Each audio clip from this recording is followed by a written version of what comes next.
Perkenalkan, nama saya Ilda Yulita Sarindolanak, kelas B Prodi Pendidikan Fisika. Di sini saya akan menjelaskan tentang Pancasila sebagai dasar negara Republik Indonesia. Pada hakikatnya, Pancasila mengandung dua pengertian pokok. Yang pertama sebagai pandangan hidup bangsa Indonesia dan sebagai dasar negara Republik Indonesia. Dari kedua pengertian pokok ini, kemudian dilahirkan atau dapat ditarik berbagai pengertian-pengertian lainnya. Dalam berbagai pengajaran tentang Pancasila telah didalilkan bahwa Pancasila itu telah ada atau lahir bersamaan dengan adanya lahirnya bangsa Indonesia.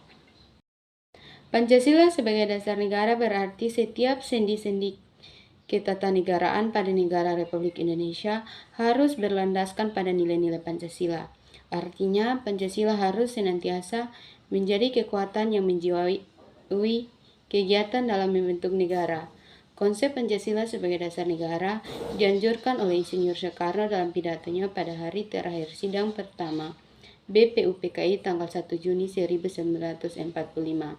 Yang lainnya untuk menjadikan Pancasila sebagai dasar negara, falsafah negara atau filosofi Groundslek bagi negara Indonesia merdeka. Usulan tersebut ternyata dapat diterima oleh seluruh anggota sidang. Sejak saat itu, Pancasila sebagai dasar negara yang mempunyai kedudukan sebagai berikut. Yang pertama, sumber dari segala sumber hukum di Indonesia. Yang kedua, meliputi suasana kebatinan dari Undang-Undang Dasar 1945. Yang ketiga, menciptakan cita-cita hukum bagi hukum dasar negara. Yang keempat, menjadi sumber semangat bagi Undang-Undang Dasar 1945. Dan yang kelima, mengandung norma-norma yang mengharuskan Undang-Undang Dasar untuk mewajibkan perintah maupun penyelenggara negara yang lain untuk memelihara budi pekerti luhur. Peranan Pancasila dalam ketatanegaraan Republik Indonesia ialah Pancasila sebagai pemersatu bangsa, yaitu dengan menyatukan bangsa perbedaan-perbedaan yang ada di antara masyarakat. Yang kedua, Pancasila sebagai dasar filsafat pandangan hidup dalam berbangsa dan bernegara.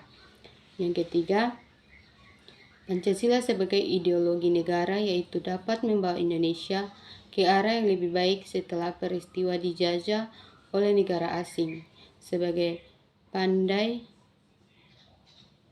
dalam memperkuat sikap religi dan sosial. Yang terakhir ialah menjadi pegangan hidup menjadi warga negara yang baik. Pancasila sebagai dasar yaitu menjadi sumber dari segala sumber hukum. Pancasila menjadi identitas bangsa Indonesia. Dari pernyataan di atas dapat disimpulkan bahwa sila-sila Pancasila itu tidak statis, akan tetapi dinamis, dengan gerakan-gerakannya yang positif dan serasi. Karena ketatanegaraan akan selalu berkaitan dengan tata negara. Karena tata negara merupakan pengatur kehidupan bernegara yang menyangkut sifat, bentuk, tugas negara, dan pemerintahannya. Karena banyak peristiwa-peristiwa yang terjadi, yaitu seperti krisis-krisis yang menimpa bangsa-bangsa dan negara.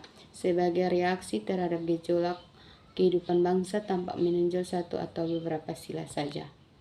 Hal ini silih berganti bisa terjadi pada setiap sila dalam peristiwa-peristiwa lain, menurut sifat tantangan, bahaya yang dihadapi bangsa dan negara, tetapi bila masyarakatnya pulih kembali menjadi stabil. Kembalilah sila-sila Pancasila atau kembali ke dalam gerak lingkarannya yang serasi dan seimbang. Dari kalimat di atas telah diketahui bahwa Pancasila sangat berperan untuk keutuhan negara. Dengan kalimat sila tersebut, kehidupan masyarakat akan lebih terarah. Demikian video pembelajaran dari saya. Terima kasih.